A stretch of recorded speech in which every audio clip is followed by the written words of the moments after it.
Welcome to the Longest Day podcast. I'm Leah, your host and the founder of Broadstairs Consulting. We help rebuild relationships and facilitate effective dialogue.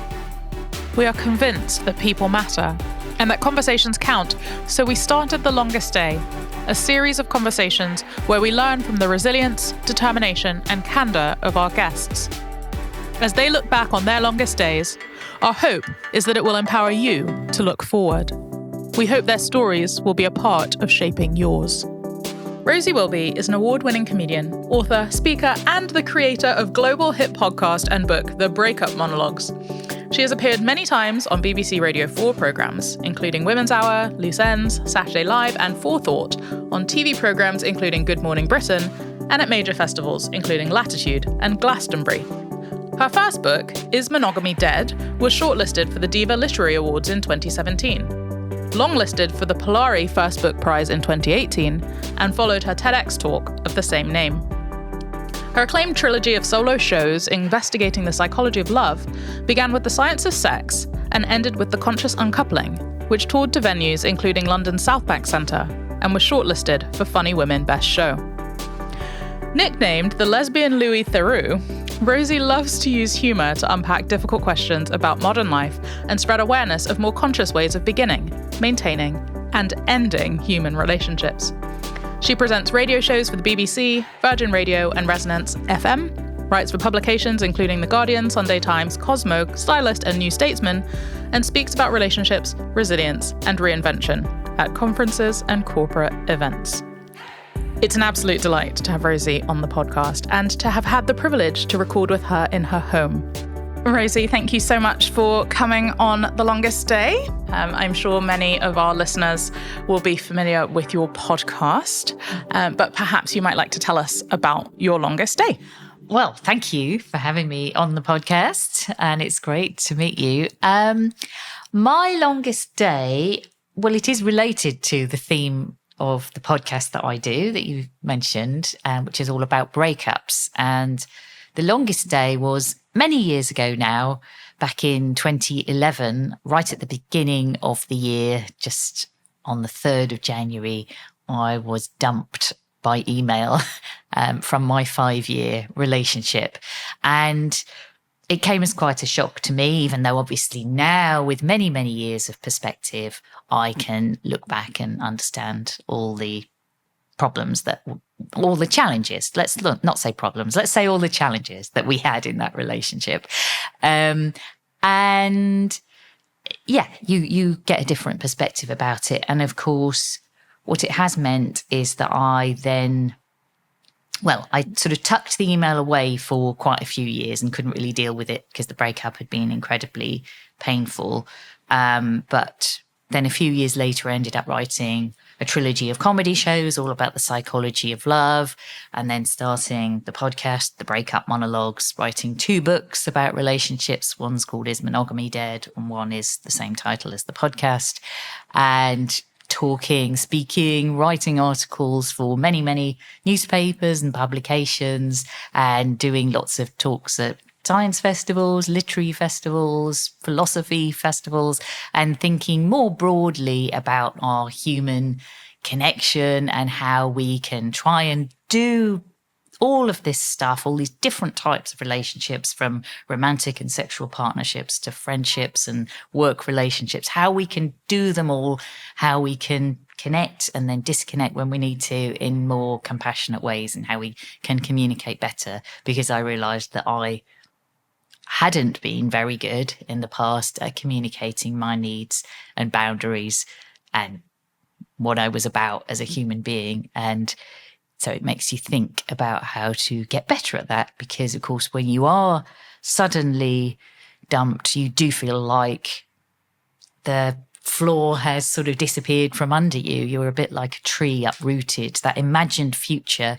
that you had and you clung on to so fiercely as a foundation of your own identity is suddenly not there anymore. And it's completely bewildering, and you don't know where you're at.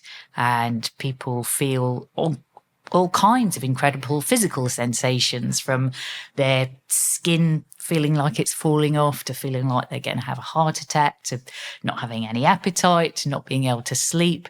And it really does seem to be this really, really difficult process for people to grieve the loss of a relationship, and almost similar to the bereavement that we feel when somebody dies, because I guess something has died, and obviously there are differences with that type of grief, but there are so many common threads and similarities as well. And so I do often think of them a bit as sort of different strands of grief that kind of tangle together in confusing ways sometimes. There's clearly a lot of fruit from your experience. But let's go back to your feelings in the moment that you received that email. What did you do after reading it? Well, I think you start to compose a million different responses that you assume they were all going to change the person's mind, and it's going to sort of save the day. And your immediate response is, well, no, this can't be right. You've got it wrong. You want to sort of fight, don't you? Your senses are all heightened. Your adrenaline is surging, and you think, well, I can change this. I can make everything right. I've just got to remind her, well, what an amazing partnership we have. What's she talking about? And so, yes, I can remember taking some time over writing a reply, but not enough time to write a completely rational and reasoned reply. So we did have some kind of a dialogue. I mean, when I talk about the breakup in my comedy shows, I have sort of made it sound like she just, sent this missive and then that was that.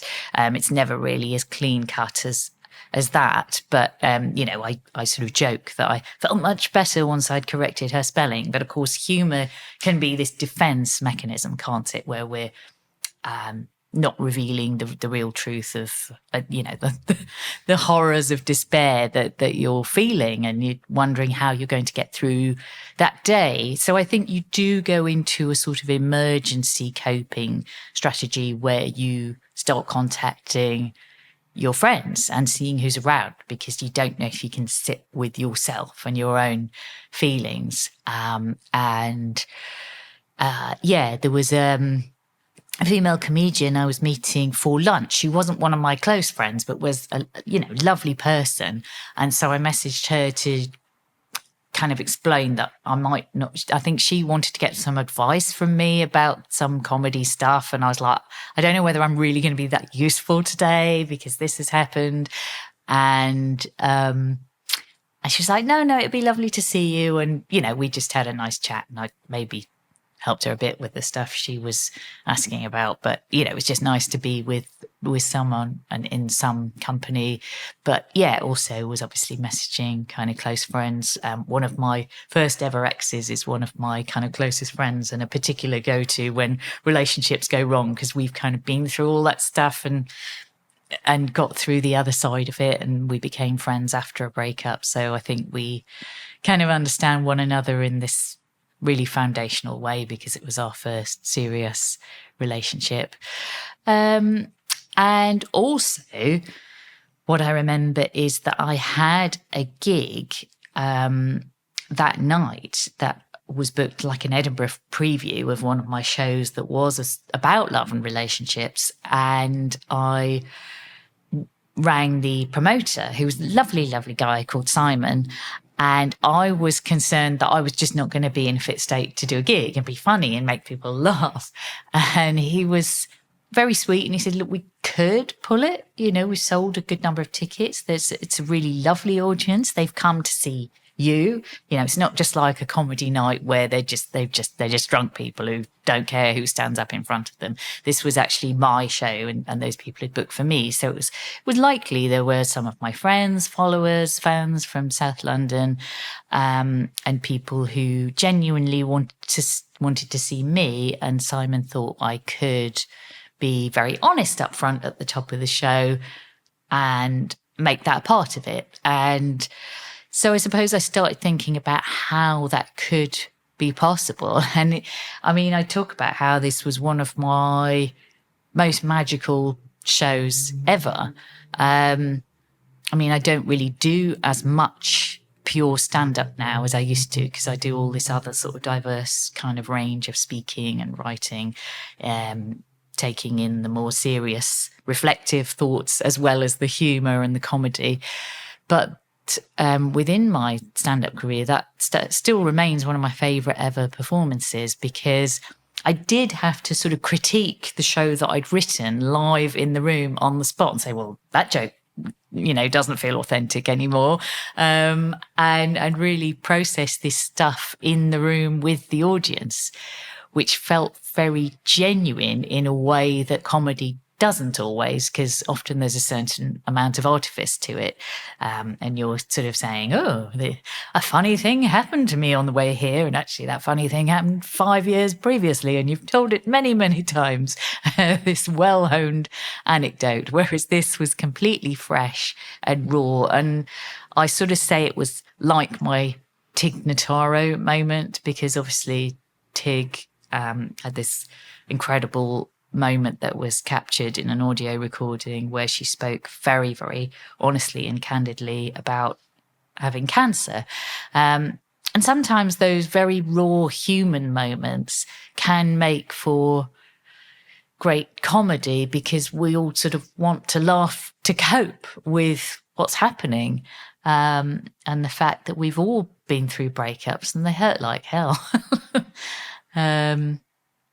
So yeah, I think we were all feeling very together and very held by this idea of recovering and processing.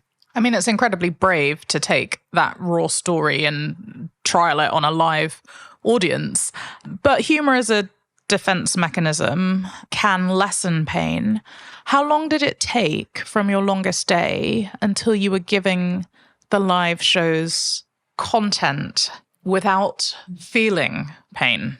I think, it's an interesting one. And some of the philosophy conferences I've been involved with, there's a comedy and philosophy conference that has been happening at the University of Kent for the past few years. And there's a philosopher there called Lucy O'Brien, who has been investigating the idea of comedy as an art form and this peculiar cultural artifact, and whether in fact it's an act of self-harm, because it's a strange thing to do, right? As a comedian, to get up there and ask people to laugh at you, when it's sort of understood socially that somehow being laughed at is devaluing socially.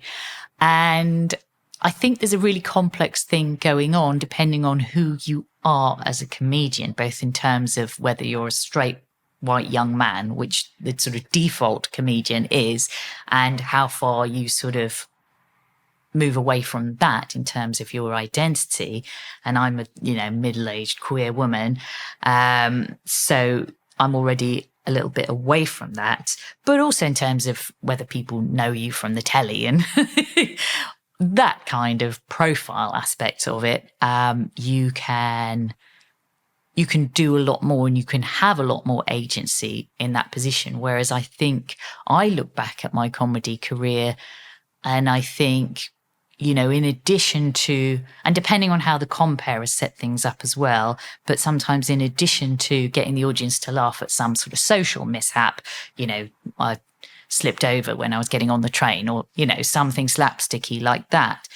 I've also sometimes inadvertently been inviting audiences to laugh at my failure to be, in inverted commas, normal, because I'm gay and because of some of the material I do about being a lesbian, which I always thought was celebratory and sort of trying to connect with the more sort of heteronormative audiences I tend to stand in front of. I think sometimes there's something uncomfortable there. And I know Hannah Gadsby has obviously touched on this a lot, on this idea of humility versus humiliation. And are you in some way getting the audience to laugh at who you are because it's different from who the majority of the audience are? And that there's a complex tension there, which I'm untangling now, but I think I haven't always completely understood. So to answer your question, I think for a long time, there was still pain there in what I was excavating. And maybe I wasn't being kind to myself by continually exploring this story. And I think it's only, really quite a few years later when I had understood more what had happened around that particular breakup, which, because human beings aren't always good at communicating, and because there's a certain amount of shame when you've moved on and you met someone else and all of these kind of things that happen, there hadn't always been that great communication about what had happened at the end of that relationship. And I think sometimes it's only when you've got that understanding and that information that you do move on a bit further. But I think it's a very interesting process, using your own personal life as part of your art, because yes, it is on the one hand healing, but sometimes you've got to take a step back and look at what you're actually doing. There've been certain points when we've had really sort of high profile guests on the podcast and really exciting episodes where lots of people have listened. And I've then had a lot of people messaging me about their breakup and sort of, can I help them? And a lot of sort of reading a lot of traumatic and difficult stories. And obviously I have to tell people I'm not a professional relationship therapist, and to maybe try and give them some information and stuff. But I suppose you can start to set yourself up as someone who, can absorb all this information about people's really difficult experiences, which actually sometimes can be hard, can't it? I mean, it's obviously an amazing privilege to be able to resonate with people in a way that gives them permission and confidence to share their own stories. Of course, absolutely. But one of the really challenging things about grief is that it is so complex, and especially where the loss feels less tangible. You said that you had friends around you and close friends around you. Did you ever solicit the advice of a relationship counselor or a trauma practitioner to support you as you were excavating your own experiences day in, day out? Yes. Now, after the breakup, I did get into another relationship reasonably quickly, which is somebody that I am now friends with. And we kind of went through a much more conscious breakup when we eventually broke up. But it was actually when that relationship was ending that I was ready to really start processing everything that had happened over the past several years. And I did see a therapist for not even really a prolonged period of time, just, a fairly concentrated period of time, just to work through what was happening. But I think sometimes you seek refuge and you seek escape, and it's really classic, isn't it, to get into another relationship because you think that will somehow replace the old one. And you kind of know that, but then you can't quite get yourself out of that situation because you also start to feel responsible and not wanting to hurt another person. And there's a lot of complex stuff that we begin to feel. And so, yeah, it was difficult because, of course, you grow attached to the new person, even though you got into it too quickly. And yeah, when I eventually did have some therapy, I think it was just good to think about why that relationship, not just the breakup, but prior to the breakup, why it had been painful, and the fact that it had been a secret relationship, which I've also spoken about a lot as well, and how, that sort of reinforces feelings of shame and otherness. Because even though we now live in a world where I've been able to get married to my wife, and obviously LGBTQ equality has moved forward in so many ways, it's really not all that long ago that I was in a relationship with this woman who was not able to be out to her family, and they didn't accept who she was. So it's that's still a situation for many, many, many people. Even here, we're sitting talking in Margate, where obviously there's a huge queer community, but you wouldn't have to go very far probably to find people who were living in shame and fear. Well-being. You know the facts. Things are worse than ever.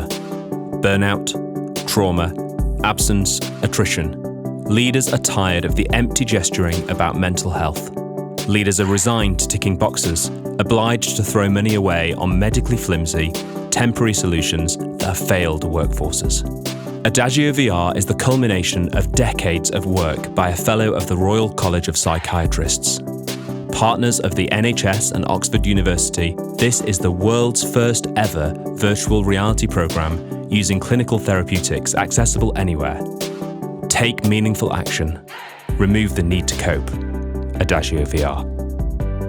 You mentioned that one of the things that you learned related to communication, but you also mentioned that you were tempted to take responsibility for things that weren't yours in the demise of the relationship.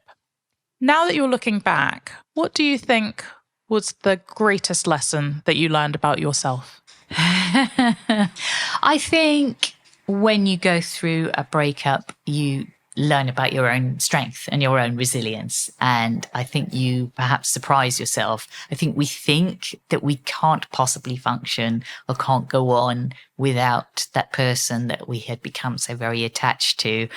But then we do, and perhaps we emerge even stronger. I mean, for that reason, the subtitle of my book is The Unexpected Joy of Heartbreak, because I've met so many, many people who have gone on to reinvent themselves, begin a new chapter, go on exciting adventures, begin that career that they'd always been dreaming of, but somehow hadn't given themselves permission to set about doing. New hobbies, new activities, traveling, new friendships, exciting new ways of going about being in the world, I suppose. And I think there's that possibility that I hadn't really been open to. You can become so fixed in who you think you are and where you think you want to live and who you want to live with. And I mean, I never thought you're sitting there actually cuddling my dog. And I always thought I was a cat person. I was not into dogs at all. And now I have a dog and a cat. And you can be both. And who knew? I didn't even realize that. And I think having a dog has opened my life up in lots of wonderful ways that I just would have never thought possible. So I think we have to be more open to possibility, and we can become a bit closed down. As you look back over the ways that the Breakup Monologues exploded and transformed your career and your reach, is there anything that you would do differently? Yeah, well, it's a really difficult question, that, because I think talking about breakups is a complex topic, because there is a certain amount of responsibility in encouraging people to be revealing about something that has happened to them and has happened to somebody else as well. So we always try to talk about breakups in a way that is conscious and compassionate and isn't necessarily sort of blaming and pointing fingers at people. So I hope that we've always done that. But, maybe there's the odd moment where I think, I wonder what that other person's side of the story is. But you can't always reflect all sides. And I hope there's an understanding of the fact that there are different truths about a breakup story.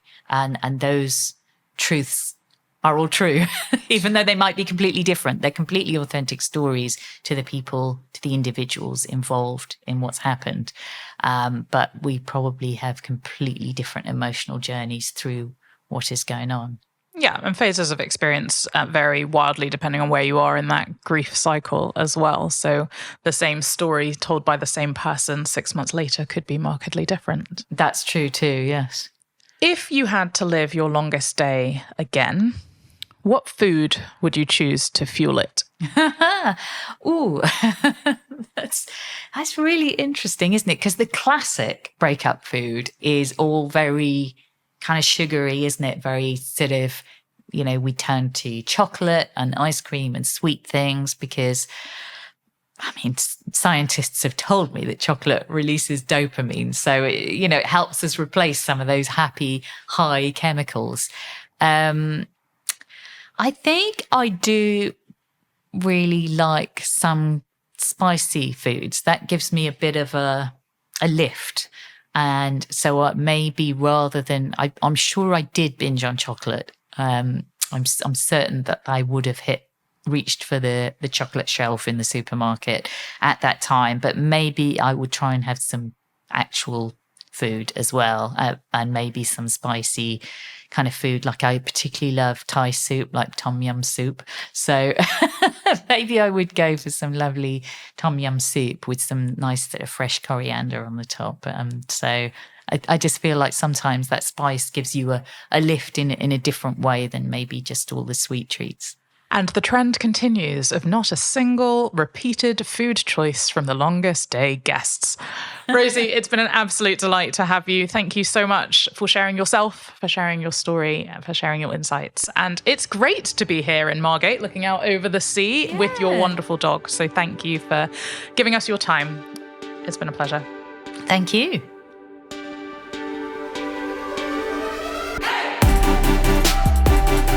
You've been listening to a Broadstairs Consulting Limited podcast. We hope you've enjoyed this episode. Tune in soon to hear the next instalment of The Longest Day. Copyright 2024, production copyright Broadstairs Consulting Limited, all rights reserved.